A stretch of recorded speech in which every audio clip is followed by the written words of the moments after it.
Olá, meu nome é Erickson e sou pastor da Primeira Igreja Presbiteriana de Goiânia.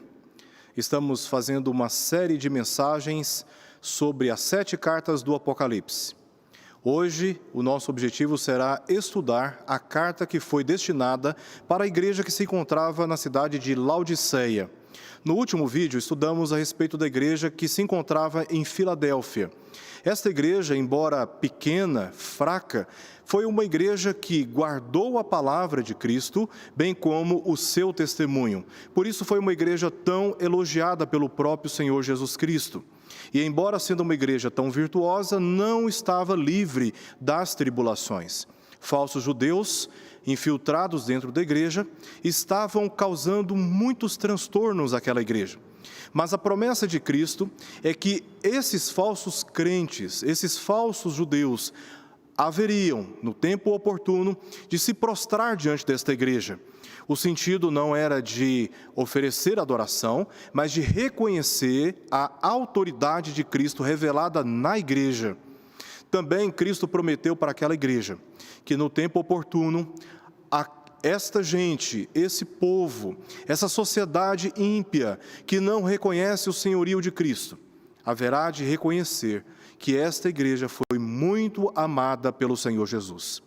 Aliás, o amor de Deus foi revelado supremamente através de Cristo por todos os salvos. E esse amor será reconhecido, o amor de Deus, por meio do seu Filho, a favor do seu povo, por todos os povos da terra, porque Cristo ama o seu povo. Como dissemos no último vídeo, a mensagem destinada para cada uma destas igrejas é uma mensagem que se aplicou ao contexto histórico daqueles dias, aquelas 7 igrejas que se encontravam na Ásia Menor, na costa oeste da atual Turquia. Mas também, cada uma dessas mensagens se destinou para todas as igrejas de todos os tempos. Quando Cristo promete para a igreja de Filadélfia que todos os inimigos dela haveriam um dia de reconhecer o amor de Cristo por ela, obviamente nós temos que entender que essa mensagem é para todas as igrejas, porque Cristo amou todo o seu povo, todos aqueles que creem em Cristo.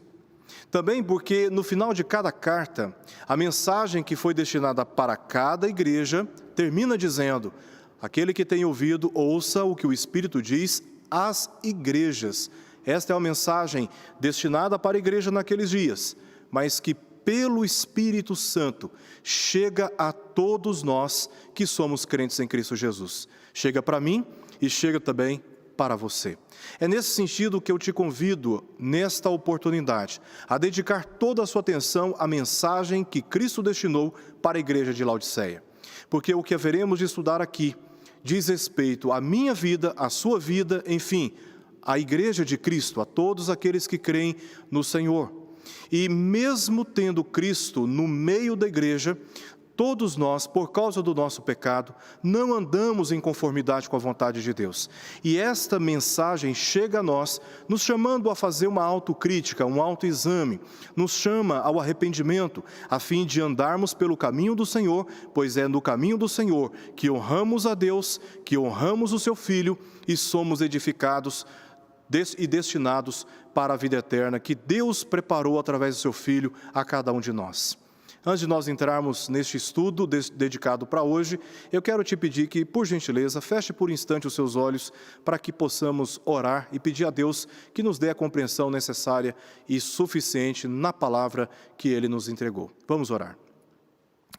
Senhor, nós, com todo o temor no nosso coração, queremos te pedir que nos abençoe neste momento tão importante, quando nos propusemos ouvir a Tua palavra e estudá-la e compreendê-la. Que o Senhor nos abençoe, nos edifique e nos ajude, como a igreja de Laodiceia, a abandonar, Senhor, tudo o que não Te agrada, para resistirmos às tentações, às pressões e às tribulações dos nossos dias, tendo a nossa fé focalizada totalmente na pessoa do seu Filho Jesus Cristo, que é o Senhor da nossa vida. Assim oramos em nome dele. Amém. Muito bem, vamos passar agora para um momento breve de introdução aqui desta carta. Eu gosto de começar, e sempre comecei esses estudos, chamando a nossa atenção para o propósito de cada uma dessas cartas. Aliás, o propósito de todo o livro chamado de Revelação, Apocalipse. O propósito central de todas essas mensagens é de revelar a pessoa do Senhor Jesus, a sua vontade, o seu senhorio, suas ações, o seu caráter. E este, portanto, é o propósito que nós temos aqui na carta dedicada à igreja que se encontrava em Laodiceia. Esse é o propósito de Cristo, através dessa carta. Antes de nós lermos o nosso texto, que se encontra em Apocalipse 3, versos 14 e verso 22, vamos mais uma vez dar uma olhada aqui no mapa para identificarmos onde ficava e onde ficam as ruínas da igreja ou da cidade de Laodiceia. A carta sai da ilha de Patmos, onde João estava preso, foi levado para lá num período de alta perseguição, com sérios problemas na sua visão e ainda submetido a trabalho escravo nas minas de carvão. Ele recebeu da parte de Cristo uma revelação. Essa revelação foi registrada em documentos que tinham que ser destinados a cada uma das 7 igrejas que o próprio Cristo determinou e se encontravam na costa oeste da Turquia, na chamada Ásia Menor. A primeira carta foi destinada para a igreja que se encontrava em Éfeso, depois para Esmirna, depois para Pérgamo, depois para Tiatira, Sardes, Filadélfia e o destino final seria Laodiceia. Em cada uma dessas cidades, não somente aquela carta particular foi lida, mas também todo o livro do Apocalipse, de modo que a mensagem de uma carta, ela foi lida por cada uma daquelas 7 igrejas que se encontravam na Ásia. E aí então está a rota que estas cartas, que esses documentos percorreram. Seguindo uma via do Império Romano bastante conhecida, o destinatário ou portador desses documentos levou e entregou os documentos a cada anjo, ou seja, a cada líder de cada igreja. Esse tinha que ler, como está registrado em Apocalipse capítulo 1, no verso 3, ele tinha que ler todo o documento e com fidelidade comunicar ao povo, aos membros da igreja que deveriam ouvir atentamente cada uma daquelas palavras. Sobre a igreja em Laodiceia, a cidade de Laodiceia, melhor dizendo, o nome Laodiceia provavelmente foi uma homenagem a Laodice I, esposa do rei Antíoco II no Império Seleucida. Laodice, conforme mencionado na Ilíada de Homero, um livro bastante antigo de Homero, datado aí século VI a.C., foi a filha do rei lendário Priam de Troia e também de Écuba. Laodice, o nome dela. Laodiceia consiste de 2 palavras gregas, laos, que significa povo comum, e uma outra palavra grega, dike, que significa justiça, significando, portanto, justiça do povo. Esse seria inclusive, aqui o significado da palavra Laodiceia. Atualmente, Laodiceia é uma moderna cidade na Turquia. Ela estava situada numa região de águas termais, no chamado Vale de Lico, onde se encontravam importantes cidades que nós encontramos nas epístolas do apóstolo Paulo e também no livro de Atos. As cidades de Hierápolis, que estava localizada a 10 quilômetros de Laodiceia, e também a cidade de Colossos, a 14 quilômetros. Essas cidades faziam parte também do famoso Vale do Lico, como eu mencionei aqui.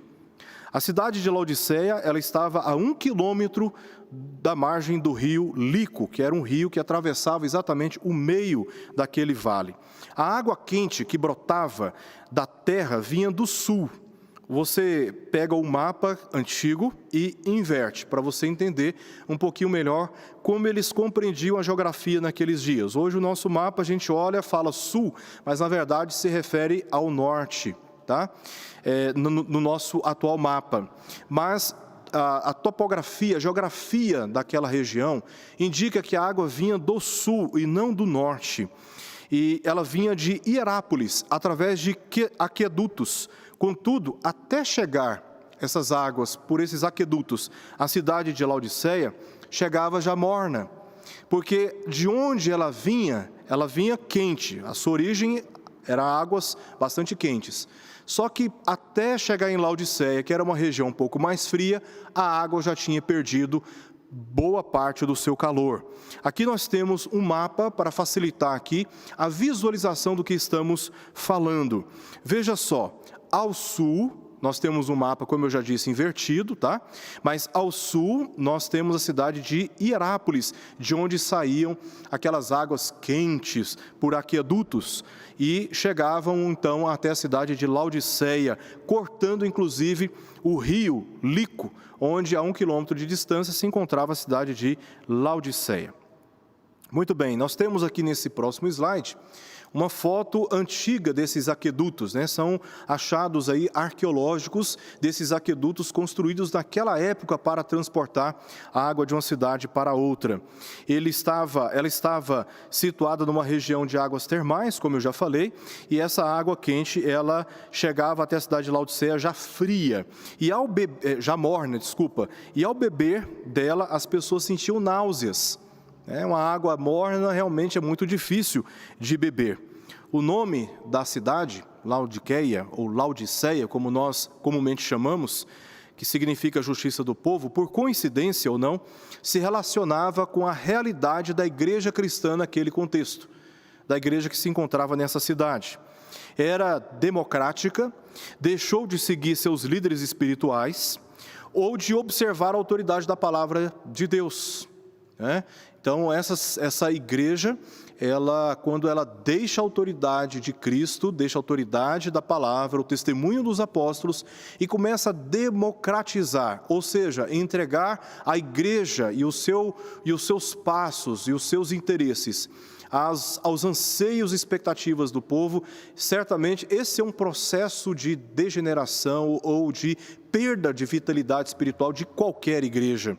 Esse comentarista, Wiersbe, ele argumenta essas possíveis causas aí, né, de uma igreja que se tornou democrática ou que abandonou a sua liderança ou até mesmo a autoridade da palavra de Deus. Ela estava morna, ou seja, ela não era quente e nem era fria, como as águas que chegavam na cidade e causavam náuseas naqueles que tentavam bebê-la, porque fazia muito mal beber água morna, como faz mal até hoje, né? Assim, foi descrita aquela igreja na cidade de Laodiceia, uma igreja morna, e nós veremos aqui alguns detalhes a respeito disso.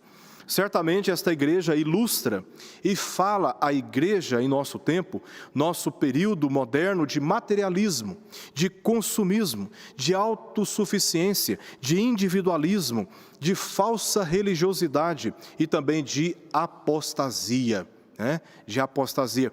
Então, esta realidade que a igreja vive hoje, de não observar atentamente o que diz a palavra de Deus, não deixar a sua fidelidade àquilo que é claro nas Escrituras, quanto à nossa fé e quanto à nossa caminhada na vida cristã, é uma rota, é um caminho que certamente, sem dúvida alguma, inevitavelmente, nos leva a experimentarmos uma morbidão espiritual, né? E a nossa vida cristã, ela se torna apática, indiferente, onde conceitos absolutos passam a ser conceitos relativizados, entregues à vontade de cada um de nós, porque resistimos a admitir, pelo testemunho das Escrituras, que Deus seja um Deus justo e santo, e que não tolera e não aceita o pecado de espécie alguma. Nem aqueles que nós chamamos pecadões, nem aqueles que nós chamamos de pecadinhos. Deus, por ser absoluto santo, Ele não admite o pecado. E por isso Ele se dirige, através desse documento, a carta destinada à Laodiceia, com autoridade para chamar a igreja ao arrependimento. Ela precisava reconhecer seus pecados, abandoná-los e se voltar completamente para a autoridade das Escrituras. Esta foi a última das cartas, enviada para a última igreja. Sua mensagem não possui qualquer elogio, o que pode indicar que dentre as demais igrejas era a pior, e por isso recebeu uma dura advertência. Os romanos chegaram na região em 133 a.C. e fizeram da cidade um centro judicial e também administrativo. Isso explicaria, inclusive, o significado do nome Laodiceia, justiça do povo, por causa da ênfase ou da notoriedade dessa cidade em relação ao poder judicial e administrativo dela. Ela produzia lã preta e um tipo eficaz de colírio para os olhos, que a tornou única para diversos comércios. Laodiceia foi o lar de muitos milionários, de banqueiros e também financistas. Tão rica que seus habitantes declinaram receber a ajuda do governo após ter sido parcialmente destruída por um terremoto. Se você voltar nos vídeos anteriores, você vai conferir que algumas dessas cidades foram afetadas por terremotos, destruídas e que receberam subsídios do Império Romano. Em homenagem ou em forma de agradecimento ao Império Romano, algumas dessas cidades construíram templos dedicados à adoração imperial, à adoração do imperador, do César. Vamos ler agora o que diz o texto em Apocalipse, capítulo 3, verso 14 ao verso 22, as palavras de Jesus destinadas àquela igreja. Diz assim: ao anjo da igreja em Laodiceia escreve: essas coisas diz o Amém, a testemunha fiel e verdadeira, o princípio da criação de Deus. Conheço as tuas obras, que nem és frio nem quente. Quem dera fosses frio ou quente, assim porque és morno e nem és quente, nem frio. Assim porque és morno e nem és quente nem frio, estou a ponto de vomitar-te da minha boca, pois dizes: estou rico e abastado, e não preciso de coisa alguma, e nem sabes que tu és infeliz. Sim, miserável, pobre, cego e nu. Aconselho-te que de mim compres ouro refinado pelo fogo, para te enriqueceres, vestiduras brancas para te vestires, a fim de que não seja manifesta a vergonha da tua nudez, e colírio para ungires os olhos, a fim de que vejas. Eu repreendo e disciplino a quantos amo. Sê, pois, zeloso e arrependa-te. Eis que estou à porta e bato. Se alguém ouvir a minha voz e abrir a porta, entrarei em sua casa e cearei com ele e ele comigo. Ao vencedor, dar-lhe-ei sentar-se comigo no meu trono, assim como também eu venci e me sentei com meu Pai no meu trono. Quem tem ouvidos, ouça o que o Espírito diz às igrejas. Vamos analisar cada parte deste texto em busca do entendimento que é bíblico, que é correto para ele. O texto começa dizendo no verso 14, ao anjo da igreja em Laodiceia escreve. Mais uma vez, temos aqui uma referência do pastor daquela igreja. A palavra anjo aqui significa mensageiro, aquele que tinha que comunicar a mensagem à igreja. Então a carta é destinada para aquele que era o representante ou a figura responsável de cada uma daquelas igrejas. Um ancião, um presbítero, um pastor. Nela, o remetente primário, Jesus Cristo, é identificado aqui com 3 descrições, assim como vimos em cada uma das cartas anteriores. Primeiro, Jesus, ele é aqui apresentado, ele faz uma apresentação de si mesmo como o Amém. Diz o texto, essas coisas diz o Amém. Amém aqui refere-se à soberania de Deus, a soberania divina e a afirmação final de confiança em Deus. A ideia transmitida é de uma última palavra, como a afirmação final de um juiz no tribunal, expressando a sua autoridade. Aquele que diz, está consumado, ou seja, é o amém, assim seja, está concluído, está finalizado, é o amém. E é ele, no caráter de juiz, que se dirige à igreja. Como vimos aqui na nossa introdução do contexto histórico daquela cidade, aquela cidade era uma cidade bastante conhecida por causa dos seus tribunais, da força administrativa, suas riquezas, a produção de lã, a produção de colírios, né? E também pelas águas mornas que chegavam na cidade de Laodiceia. Todos esses elementos históricos explicam, né, o que nós temos de sinais aqui, de evidências no nosso texto. E a igreja de Laodiceia recebe uma palavra daquele que é o verdadeiro juiz, o Amém, aquele que tem a palavra final. A segunda descrição de Cristo nessa carta, que ele faz de si mesmo, é que ele é a testemunha fiel e verdadeira. Aqui refere-se à revelação fiel do Pai. Como disse Filipe, certo momento questionando Jesus, né? Jesus falando sempre do Pai, do Pai, do Pai. E Filipe, em João capítulo 14, lhe abordou dizendo: Senhor, mostra-nos o Pai, e isso nos basta. E Jesus respondeu: Filipe, quanto tempo estou convosco e não me tendes conhecido? Quem vê a mim, vê o Pai. Porque Jesus é a testemunha fiel do Pai. Quem vê o Pai, vê o Filho, disse Jesus a Filipe. Porque ele, segundo o autor de Hebreus, é a expressão exata do seu ser. De modo que, conhecendo Jesus, nós conhecemos também o Pai. Tudo o que é revelado sobre ele e dele é verdadeiro. Ele é a fiel testemunha e verdadeira testemunha. Ninguém pode ser comparado a ele. Estas palavras são fiéis e verdadeiras, assim como também encontramos aí em Apocalipse capítulo 21, verso 5, no capítulo 22, verso 6. A palavra de Jesus é a palavra final, carregada de autoridade e de um testemunho verdadeiro, de modo que todos aqueles que a ouvem podem confiar plenamente, porque em nenhum momento Jesus mente. Em nenhum momento a palavra de Cristo pode ser colocada em dúvida, porque ele é a fiel testemunha e verdadeira. Assim, então, a igreja deveria receber a palavra de Cristo com total tranquilidade e confiança. A terceira descrição que Cristo dá a respeito de si mesmo aqui nessa carta é o princípio da criação de Deus. Essa é a descrição que ele faz de si. Refere-se à origem e destino de todas as coisas. De todas as coisas. Ele é o Criador de todas as coisas. João capítulo 1, verso 3, nos dá testemunho sobre isso. E lá em Colossenses capítulo 1, versos 16 e verso 17 também, que todas as coisas foram criadas por meio dele. E que sem ele nada do que foi feito se fez.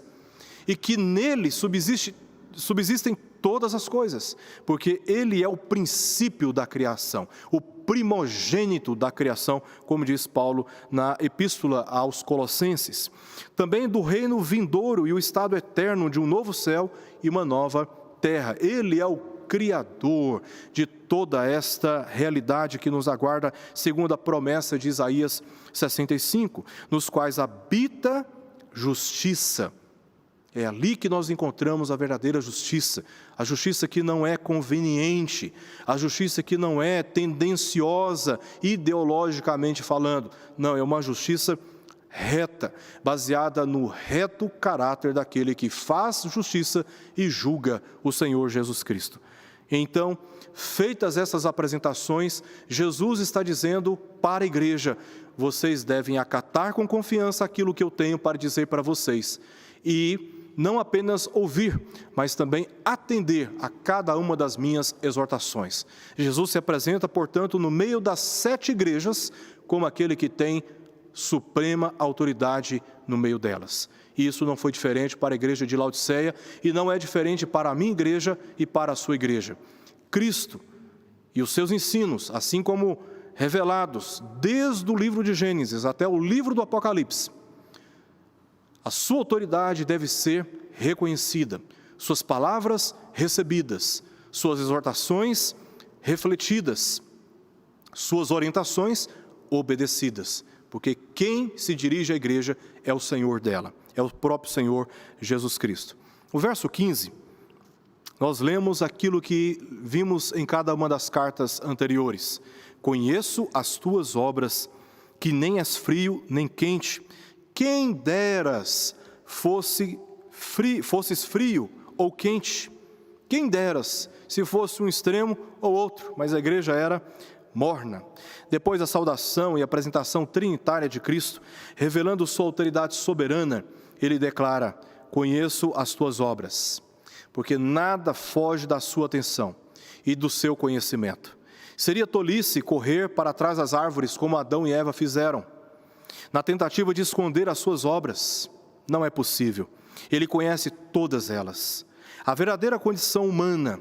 Por isso, ele revelou: tu não és frio nem quente. Quem dera fosses frio ou quente, porque ele conhece a verdadeira realidade da igreja. Ele conhece a minha realidade e ele conhece a sua realidade. Nada escapa à sua visão.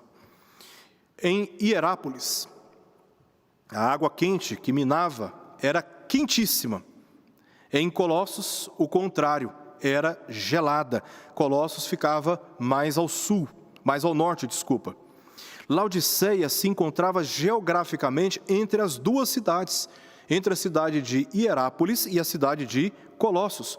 Por isso, a água que chegava até Laodiceia era uma água morna. Era uma água morna. O ponto é que a água fria é refrescante aos cansados e a quente, terapeuta no tratamento de dores. Também, tanto o calor quanto o frio induz ações, mas o morno acomoda. O morno é o que nós chamamos de isentão. Ele não toma nenhuma posição. Ele é um acomodado, fica em cima do muro, não defende e também não ataca. A igreja de Laodiceia era, portanto, irrelevante. Era uma igreja apática, indiferente, espiritualmente fria, nauseante. Ela não tinha uma postura muito definida a respeito de si mesma, e por isso ela também não tinha uma posição muito bem definida para ela mesma a respeito da sua missão, da sua posição diante da sociedade e os eventos que ela envolve. Cristo declara conhecer a igreja, porque, como Jesus disse, porque és. A realidade dela é tão reprovável como algo que o estômago rejeita. Você coloca algo no estômago e se fizer mal para o organismo ele dá um jeito de expulsar aquilo porque faz mal. E assim é que Jesus se refere aqui à igreja: estou a ponto. Não é que Jesus vomitou a igreja, mas é que ele está aqui demonstrando o seu desgosto, a sua inquietação, o seu desapontamento com esta igreja, dizendo que ele está a ponto de vomitá-la da sua própria boca. Ele não diz que a vomitou, que a rejeitou, mas que está a ponto, ou seja, o que ela lhe provoca é enjoo, desagrado. E os motivos são dois. Primeiro, porque a igreja era uma igreja morna. Segundo, porque ela falava de si, ela mentia a sua própria realidade. Ela falava de si, ela afirmava algo a respeito de si mesma que não se relacionava com a verdade, que não se relacionava com a sua própria realidade. Ela possuía um falso conceito de si mesma, enganoso e também arrogante. Enquanto ela se afirmava feliz por ser rica e abastada, como lemos aí no verso 17, e nem sabes que tu és infeliz, sim, miserável, pobre, cego e nu. Ou seja, ela afirmava ser feliz, mas na verdade a sua realidade era uma realidade de pobreza. Ela afirmava ser rica e abastada, autossuficiente, que não precisava de coisa alguma, que era autônoma, autossuficiente está relacionado com a autonomia, uma pessoa que não precisa de ninguém, uma igreja que se vê melhor do que as outras, maior do que as outras, uma igreja que, ao se comparar com as outras, afirmava ser uma igreja sem qualquer necessidade de ajuda, de amparo, de fraternidade, diferente da igreja que nós estudamos aqui no vídeo anterior, sobre a igreja que se encontrava em Filadélfia. São afirmações aí no verso 17 que a igreja fazia de si mesma, que ela era abastada e que ela não precisava de coisa alguma. Porém, a sua realidade era totalmente o contrário, ela era infeliz, miserável, Era uma igreja insensível. insensível, achava que era uma igreja feliz, uma igreja rica, né? Mas na verdade era uma igreja miserável. Ela era também pobre, ela era insensível, mas também sem posses, né? Ela tinha muitas riquezas, mas ela não tinha nenhum valor, tá? É como se você tivesse cercado de muitas coisas, mas não pudesse ser comercialmente reconhecido como algo de grande valor, né? Eu me lembro de períodos no Brasil onde a inflação era tão alta que você ficava com aquele tanto de notas na sua mão, mas aquilo não valia quase nada. Era mais ou menos assim que Cristo, foi mais ou menos assim que Cristo viu aquela igreja que se julgava rica, mas as suas posses não tinham nenhum valor. Era uma igreja miserável no sentido de propriedades, cega, não tinha discernimento e mais, nu. São as afirmações que Cristo faz a respeito desta igreja. Suas vestes não cobriam sua vergonha. Veja só, uma igreja que afirmava ser rica e abastada, que não precisava de coisa alguma, na realidade, aquele que conhece a realidade da igreja diz: olha, você está enganada, porque você é insensível, você é miserável, você é pobre, né? Não tem nenhum valor material, né? É pobre, você não está tendo discernimento, está vivendo como se estivesse cega, e também as suas vestes, suas honrarias, seus eventos, né? Suas supostas virtudes não estão sendo suficientes para cobrir a sua própria vergonha. Assim, Cristo denuncia a realidade da igreja. Ele chama a atenção para a sua condição pecaminosa, de arrogância e também de autossuficiência. Diante disso, Jesus dá 3 conselhos para esta igreja. O primeiro conselho que Cristo dá é: uma vez que você reconhece a sua condição, que você está numa situação de insensibilidade, de miséria, de falta de discernimento e incapaz de cobrir suas vergonhas, só resta uma alternativa para esta igreja, que é de olhar para Cristo, porque somente Cristo pode satisfazer a necessidade desta igreja, somente Cristo pode reparar a sua condição, somente Cristo pode garantir a verdadeira felicidade. Por isso Jesus dá 3 conselhos. O primeiro é: compre de mim ouro refinado pelo fogo para enriquecer. A riqueza está em Cristo, o valor está em Cristo, a suficiência está em Cristo. Portanto, a igreja deveria olhar para Cristo e não para si mesma, alimentando a sua vaidade, alimentando a sua rotulação denominacional, mais do que a autoridade das Escrituras.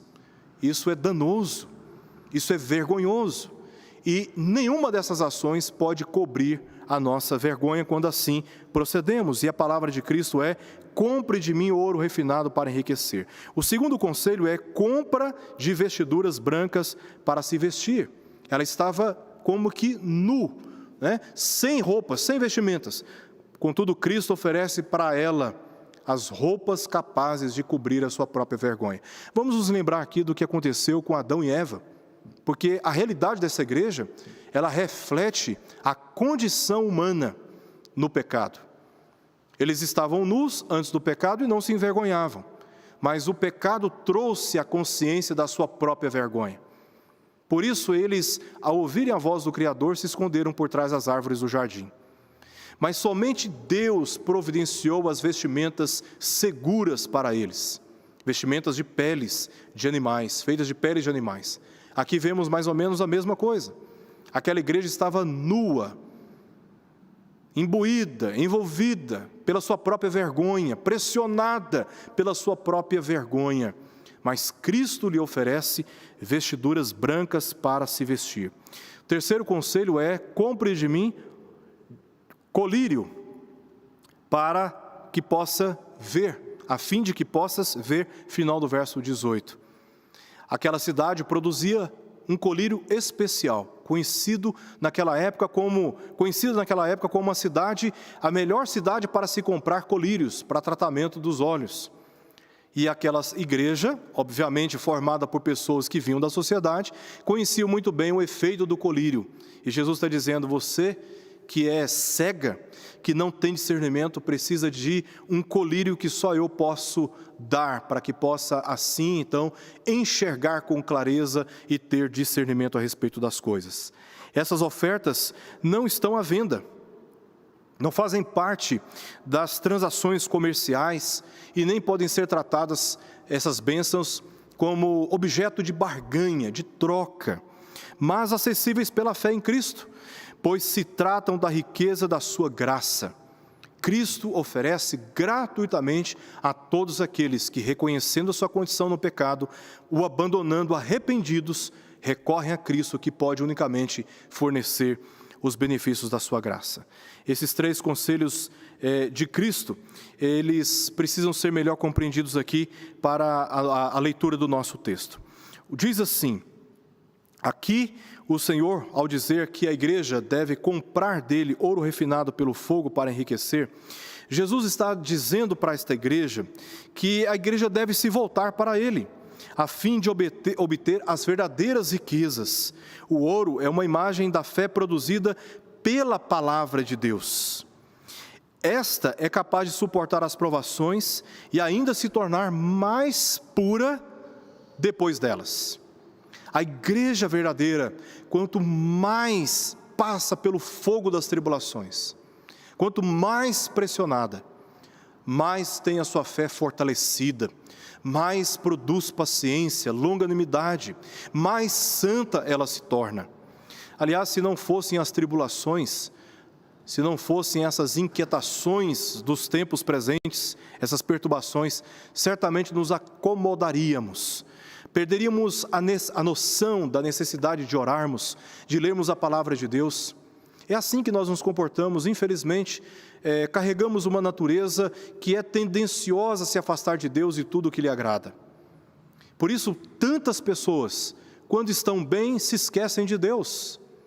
Mas quando estão passando por terríveis dificuldades na área das finanças, problemas familiares, problemas de saúde, se lembram de Deus e querem buscar a Deus e querem pedir ajuda para pessoas que podem interceder por elas. Me lembro aqui de Salomão, na sua famosa oração: Senhor, não me dê a riqueza para não me esquecer de Ti, e não me dê a pobreza, não me deixe faltar o pão, para que eu não venha mendigar e envergonhar e ser um objeto de vergonha. Dá-me apenas o necessário. Esta igreja é uma igreja que se sentia rica, abastada. Ela olhava para si e se sentia assim como uma igreja autônoma, que não dependia de ninguém, que não precisava nem mesmo do Senhor da igreja. Mas Cristo está aqui ajudando essa igreja a reconhecer que sim, ela depende dele. E ela precisava então, reconhecendo isso, a recorrer àquele que unicamente poderia lhe oferecer o ouro refinado pelo fogo, a fim de obter a verdadeira riqueza. Em segundo lugar, quando Jesus oferece para aquela igreja vestiduras brancas para se vestir, essas vestes aqui, elas simbolizam, é uma linguagem simbólica da justiça de Cristo e a justificação dos crentes. Há vários textos nas Escrituras que nós encontramos isso, inclusive aqui em Romanos, capítulo 13, verso 13 ao verso 14, Colossenses, capítulo 3, verso 5 ao verso 12, e também em Apocalipse, capítulo 3, verso 5. Essas vestiduras brancas falam da verdadeira justiça e também da justificação, implicando a uma vida santificada diante de um mundo impuro. Se alguém deseja ter vestes brancas e desfrutar dos benefícios da justiça de Cristo e da sua justificação, só encontrarão essas bênçãos na pessoa do Senhor Jesus Cristo. Não existe outro caminho, não existe nenhuma outra maneira de obter tamanha bênção, senão pela fé na pessoa do Senhor Jesus Cristo. Por isso, o próprio Cristo está se dirigindo à igreja dizendo que aquela igreja deveria comprar dele vestiduras brancas, porque a igreja não encontraria estas vestiduras em nenhum outro lugar. Porque a verdadeira justiça e a justificação só se encontram em Deus através do seu Filho, Jesus Cristo.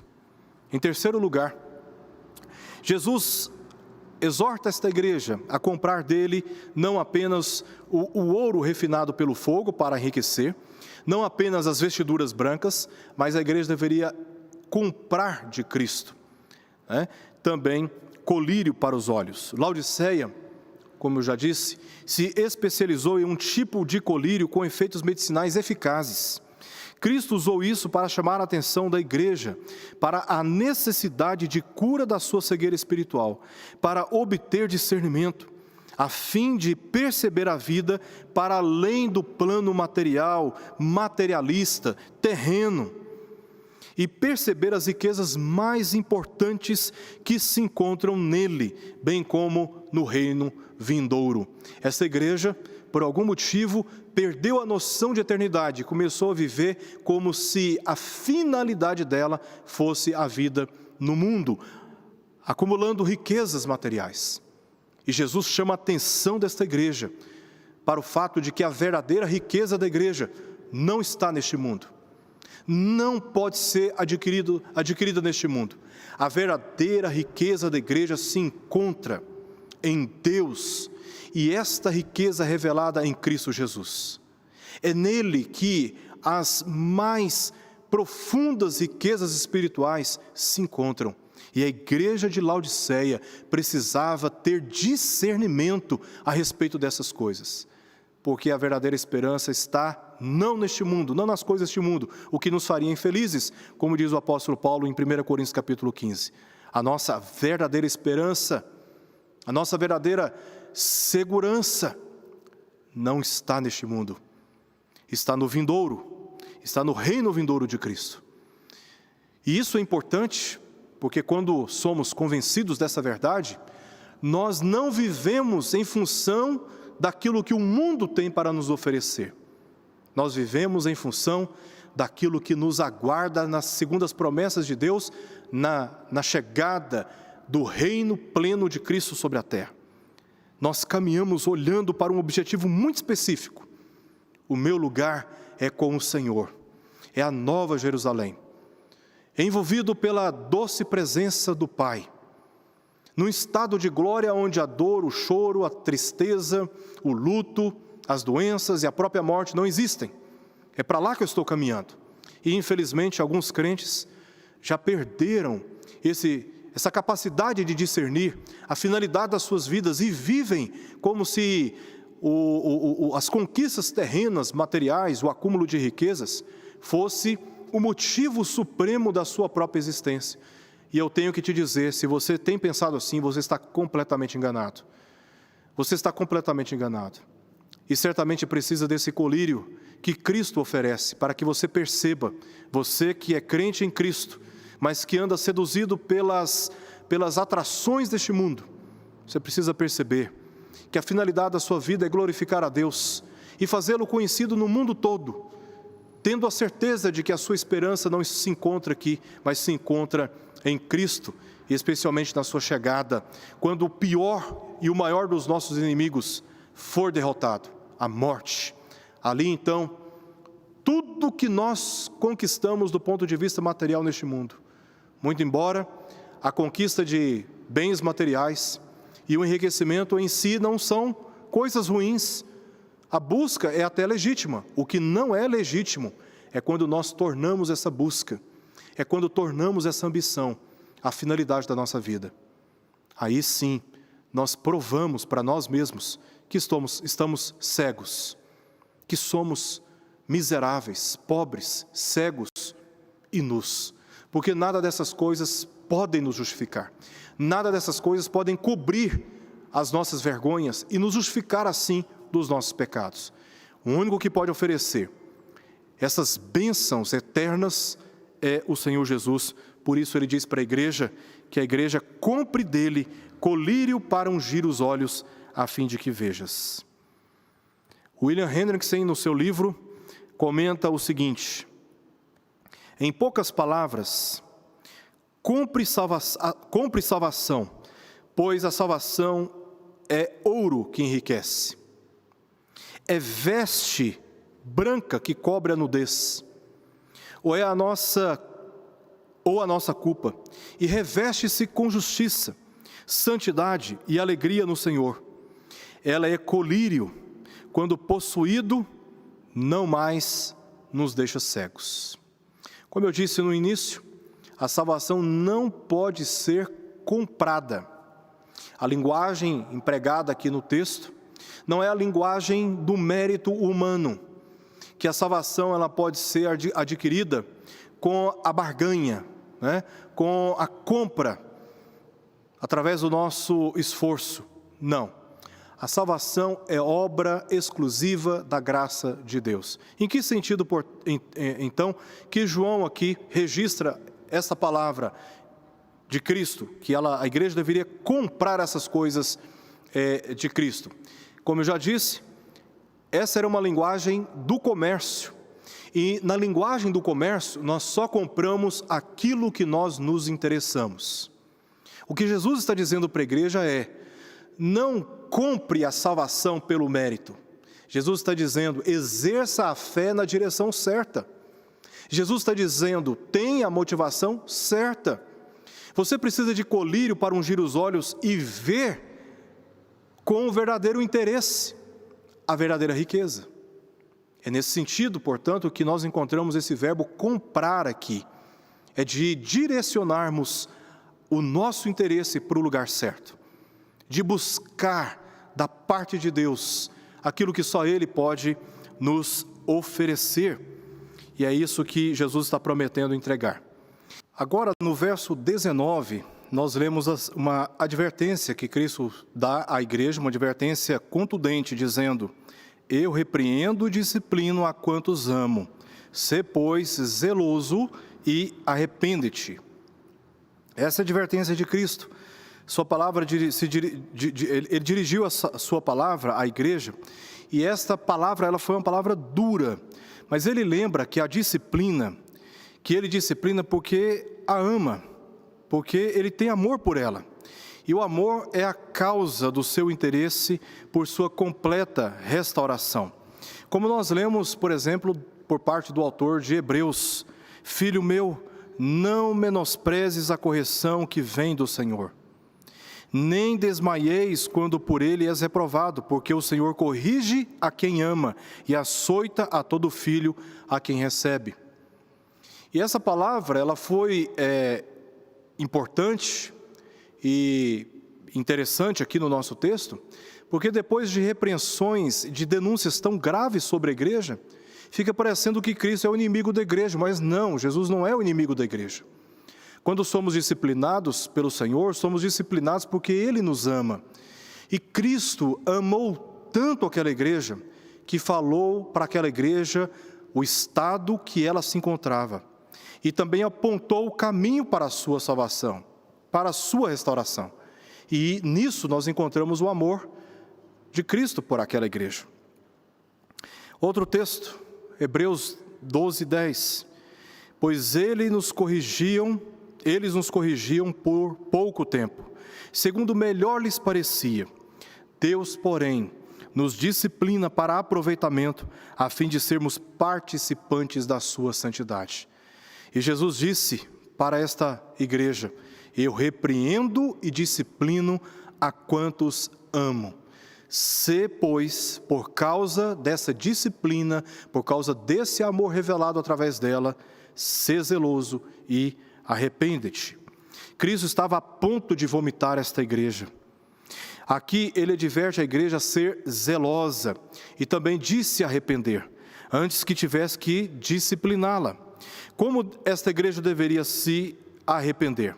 O verso 20 responde essa pergunta para nós: eis que estou à porta e bato. Se alguém ouvir a minha voz e abrir a porta, entrarei em sua casa e cearei com ele e ele comigo. Esse texto é bastante usado em experiências evangelísticas, mas o entendimento que precisamos ter aqui, dessa passagem, é que Cristo não é esta figura que está sofrendo a porta do nosso coração, do lado de fora dele, suplicando um espaço para entrar. Ora, Cristo como autoridade suprema e a salvação sendo obra da exclusiva graça de Deus, ele jamais suplica, ele simplesmente salva, ele simplesmente converte o nosso coração, porque ele tem autoridade sobre ele. Esse não é o entendimento que precisamos dar aqui essa passagem. Nessa passagem que ele diz que está à porta, é uma passagem que tem um entendimento diferente. Embora a igreja seja uma coletividade, ele chama a igreja aqui, esse chamado bato, nem todos ouvem, senão somente aqueles que compraram o ouro, as vestes e também o colírio. Em Apocalipse capítulo 1, versos 12 ao verso 20, diz que João viu Cristo no meio das igrejas. Aqui Cristo está à porta, do lado de fora, no sentido de que ele não tem comunhão com os valores e condutas da igreja, pois elas são desagradáveis e reprováveis.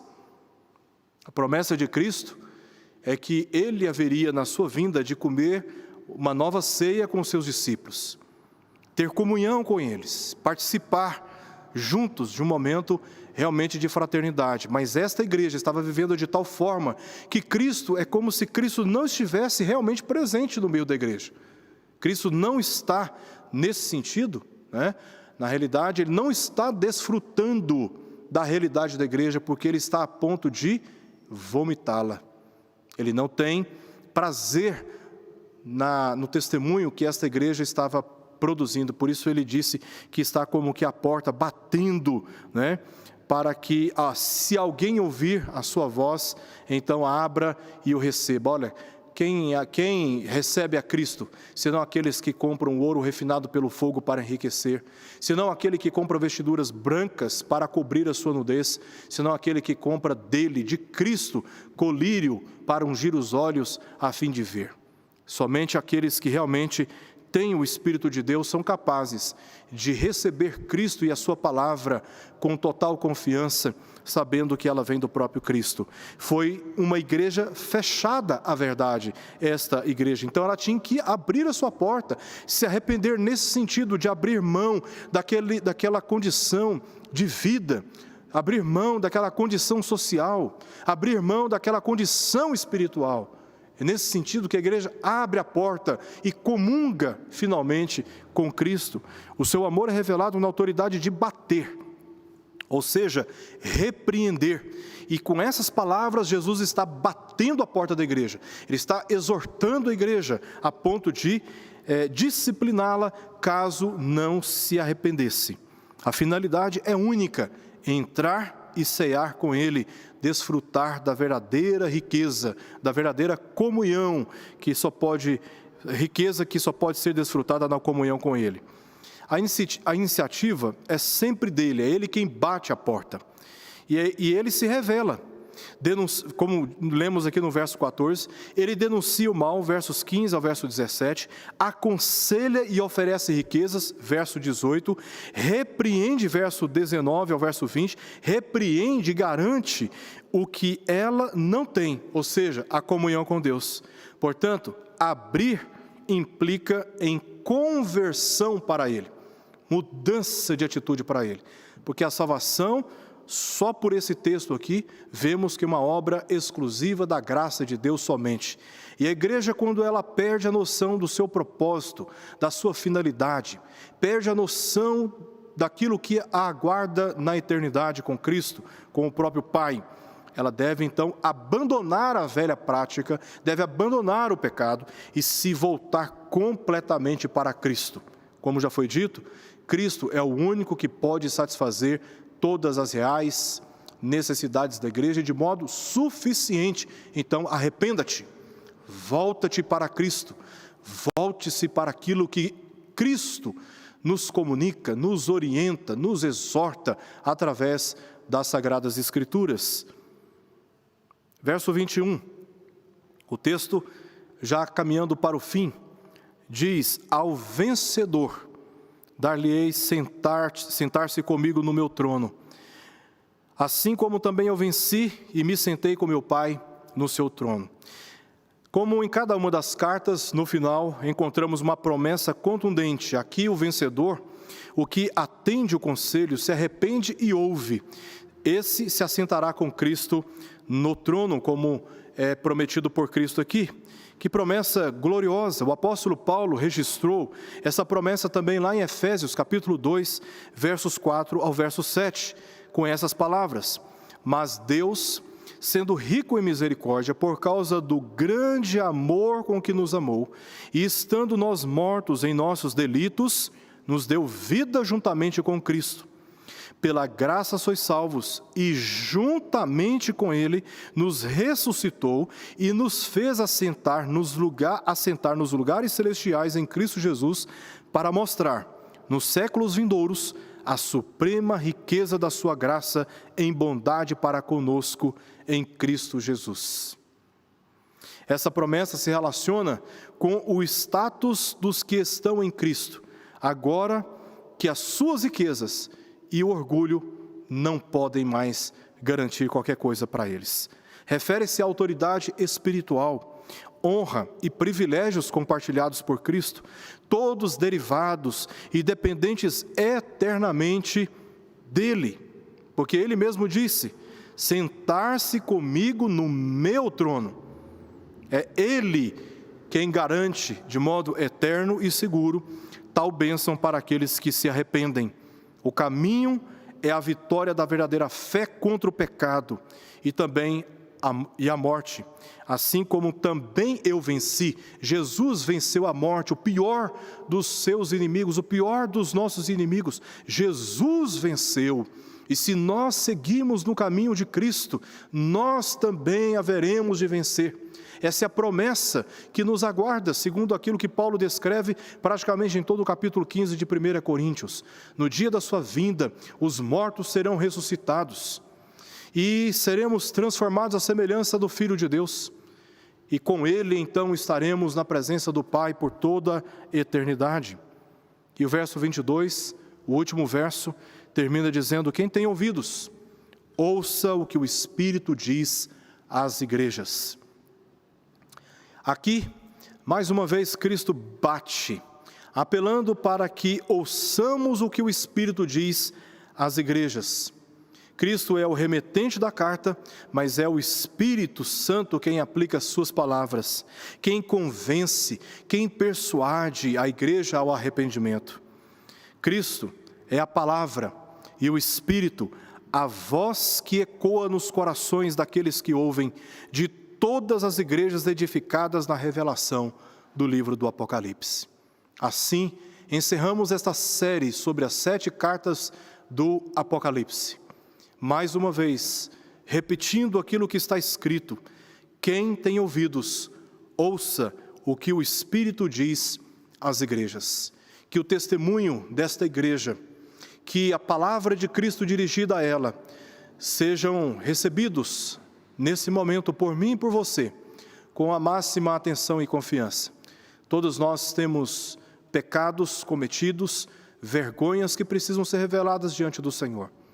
Todos nós precisamos fazer um autoexame e reconhecermos o quanto estamos nos distanciando da verdade. Ainda há tempo para o arrependimento. Ainda há tempo para nos voltarmos para Cristo e desfrutarmos das suas promessas. E esse é o apelo que nos chega pelo Espírito Santo para mim e para você. Voltemos a Cristo. Recorramos àquilo que está escrito na palavra de Deus como autoridade máxima para conduzir os nossos passos neste mundo. E não nos iludamos com as propostas que se encontram neste mundo, porque a nossa verdadeira suficiência e esperança não podem ser encontradas neste mundo, senão apenas na pessoa do Senhor Jesus Cristo, o Filho de Deus, revelado em cada uma dessas cartas, com total autoridade no meio da igreja, para denunciá-la, corrigi-la e fortalecê-la em contextos de perseguições até que seja o dia final. Como já dissemos, Maranata, vem, Senhor Jesus. Que seja esta a minha e a sua oração. Vamos orar mais uma vez? Senhor, te agradecemos pela palavra que nos chega pelo Espírito Santo, convencendo os nossos corações a reconhecer a nossa verdadeira realidade, bem como recorrer ao Senhor que nos oferece tão grande salvação, purificação dos pecados, justificação, a verdadeira felicidade, consolo e tantas outras bênçãos. Que o Senhor nos ajude a não apenas ouvir a Tua palavra, mas atendê-la para o nosso bem e para a glória do Teu nome. Assim oramos em nome de Jesus. Amém. eu quero te convidar, neste momento que você está na internet, a visitar o site da Primeira Igreja Presbiteriana de Goiânia, www.pipg.org. Ali você obterá várias informações sobre os nossos cultos, as nossas programações e também encontrar vários recursos para a sua própria edificação. Quero te encorajar também a se inscrever nas redes sociais da Primeira Igreja Presbiteriana de Goiânia, onde estamos colocando frequentemente notícias, fotos, vídeos que podem servir para o seu conhecimento e também para a sua edificação. Se porventura tiver a oportunidade de nos fazer uma visita, saiba que você é muito bem-vindo, especialmente se você não participa de nenhuma outra igreja genuinamente evangélica na cidade de Goiânia. Nós te receberemos de braços abertos. Venha fazer parte desta igreja e juntos andarmos pelos caminhos do Senhor, observando atentamente aquilo que diz na sua palavra. Que Deus te abençoe. Um grande abraço e até os próximos estudos que teremos aqui no nosso canal.